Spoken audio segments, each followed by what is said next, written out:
नमस्कार दोस्तों, ये video editorial compilation for mains का पार्ट है। आप प्लेलिस्ट में जाके एडिटोरियल की वीडियोस पेपर वाइज और टॉपिक वाइज देख सकते हो।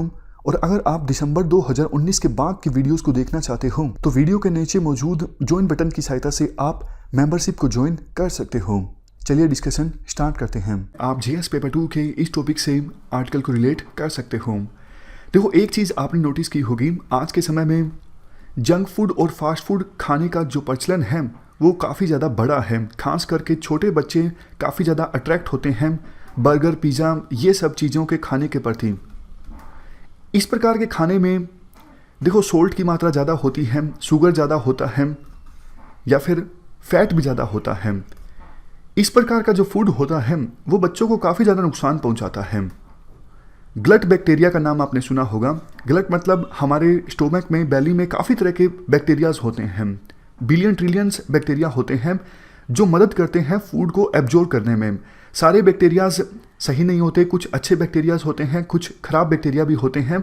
लेकिन इस प्रकार का जब खाना खाया जाता है, फास्ट फूड, बर्गर, पिज़्ज़ा या फिर लेज, इस प्रकार के खाना खाने से बैक्टीरियाज की जो डाइवर्सिटी है वो कम हो जाती है। कहने का मतलब ये है, बहुत सारे ऐसे बैक्टीरियाज जो खाने के एब्जॉर्प्शन में मदद करते हैं, उन बैक्टीरियाज की कमी हो जाती है ग्लट बैक्टीरिया में अगर फास्ट फूड और जंक फूड बहुत ज़्यादा खाया जाता है। और भी काफ़ी तरह की मेटाबॉलिक एक्टिविटीज़ संबंधित डिजीज़ हो जाते हैं अगर लंबे समय तक ये फास्ट फूड और जंक फूड खाया जाता है। कुछ यहाँ पर आंकड़े भी दिए हुए हैं। देखो, इस प्रकार का खाना खाने से ना दोनों प्रॉब्लम हो जाती है। मालन्यूट्रिशन की समस्या भी आ जाती है बच्चों में और कुछ बच्चों में मोटापा ज़्यादा आ जाता है। 2017 में देखो, वो बच्चे जिनकी एज 5 साल से कम थी, ऐसे 7 लाख जो बच्चे थे उनकी डेथ हो गई मालन्यूट्रिशन की वजह से। इसके अलावा 2017 जुलाई की एक स्टडी के अनुसार हमारे देश में दूसरे नंबर पे सबसे ज़्यादा मोटापे वाले बच्चे हैं। संख्या है 14.4 मिलियन, यानी ऑलमोस्ट 1,44 लाख से। और कई सारी ये स्टडीज शो करते हैं कि जो वेस्टर्न डाइट है वो देखो गट बैक्टीरिया की डाइवर्सिटी और कंपोजिशन को प्रभावित करती है। ये पॉइंट हम डिस्कस कर चुके हैं। इससे काफ़ी तरह के मेटाबॉलिक डिजीज भी हो जाते हैं।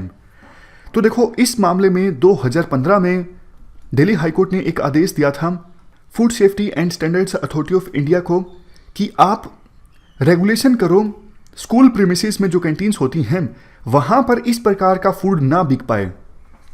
समझ गए? मतलब दिल्ली हाईकोर्ट ने आदेश दिया था इनको कि आप कुछ गाइडलाइंस जारी करो और रेगुलेशन करो ताकि स्कूल प्रीमिसेस में ना तो इस प्रकार के जंक फूड और फास्ट फूड की किसी प्रकार की प्रमोशन हो, एडवर्टाइजमेंट हो, और ना ही इस प्रकार का जो जंक फूड है वो स्कूल प्रीमिसेस में बिके।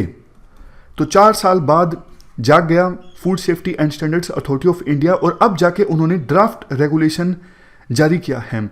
इन्होंने जो ड्राफ्ट रेगुलेशन जारी किया है उसमें कहा है ऐसा खाना जिसमें फैट ज़्यादा हो, शुगर ज़्यादा हो, सोल्ट ज़्यादा हो, इस प्रकार का खाना स्कूल प्रीमिसेस में और 50 मीटर के चारों ओर नहीं बिकना चाहिए। ये स्कूल है तो ना सिर्फ स्कूल प्रीमिसेस में बल्कि आर पार जो 50 मीटर का दायरा है यहाँ पर भी इस प्रकार का खाना नहीं बिकना चाहिए। इनकी कोई प्रमोशन नहीं होनी चाहिए, एडवर्टाइजमेंट में नहीं होनी चाहिए। और जंक फूड, फास्ट फूड्स के जो ब्रांड्स हैं वो ना ही अपनी एडवर्टाइजमेंट करेंगे स्कूल दीवारों पर या फिर टेक्स्ट बुक्स के ऊपर, मतलब स्टेशनरी पर, कोई भी ऐसा मटेरियल जो एजुकेशन से संबंधित है और जिसका इस्तेमाल किया जाता है बच्चों के द्वारा, किसी भी ऐसे मटेरियल पर ये जंक फूड वाले, फास्ट फूड वाले अपने प्रोडक्ट्स की एडवर्टाइजमेंट नहीं करेंगे। Food safety and standards authority of India ने कुछ सजेस्ट भी किया है कि आप वो खाना बेचो जिसमें वोल ग्रेन हो, मिल्क हो, एग्स हो, मिलेट्स हो। अगर इन हेल्दी फूड्स का सेवन किया जाएगा बच्चों के द्वारा तो उनकी सेहत जो है वो अच्छी होगी, इंप्रूव होगी, बच्चे अच्छे से डेवलप करेंगे। आर्टिकल में कहा जाता है, देखो बात इम्प्लीमेंटेशन की है।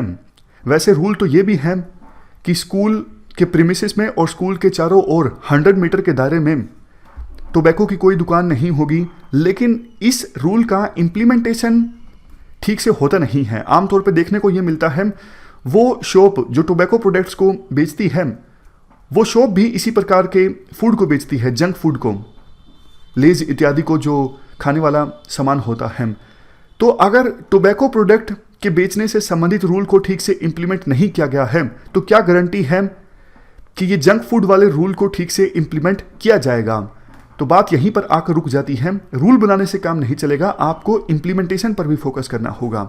दूसरी चीज़, चलो देखो, ये तो food safety and standards authority of India ने अपनी तरफ से मेजर ले लिया कि बच्चे ज़्यादा इस प्रकार के खाने में संपर्क में ना आए, इन्फ्लुएंस ना हो। लेकिन दूसरी तरफ स्कूल अथॉरिटीज़ को भी अपनी तरफ से इनिशिएटिव लेना होगा कि बच्चों को सिखाया जाए बैलेंस डाइट का फ़ायदा क्या होता है और बैलेंस डाइट हमें क्यों लेनी चाहिए, ये शरीर के लिए क्यों ज़्यादा इम्पोर्टेंट है। तो स्कूल्स भी बच्चों को इस प्रकार की बैलेंस डाइट के बारे में ज़्यादा से ज़्यादा जागरूक बनाएं ताकि वो अट्रैक्ट हो ही ना, घर में कहीं बाहर जाएं तो भी वो ज़्यादा अट्रैक्ट ना हो जंक फूड के प्रति, क्योंकि उनको स्कूल में अच्छे से सिखाया गया है कि बैलेंस डाइट शरीर के लिए बहुत इंपॉर्टेंट है और इस प्रकार का जो जंक फूड, फास्ट फूड है, ये शरीर को नुकसान पहुंचाएगा। तो ये हमने पूरा आर्टिकल डिस्कस किया। इस डिस्कशन में फिलहाल इतना ही है। Thank you very much for discussion.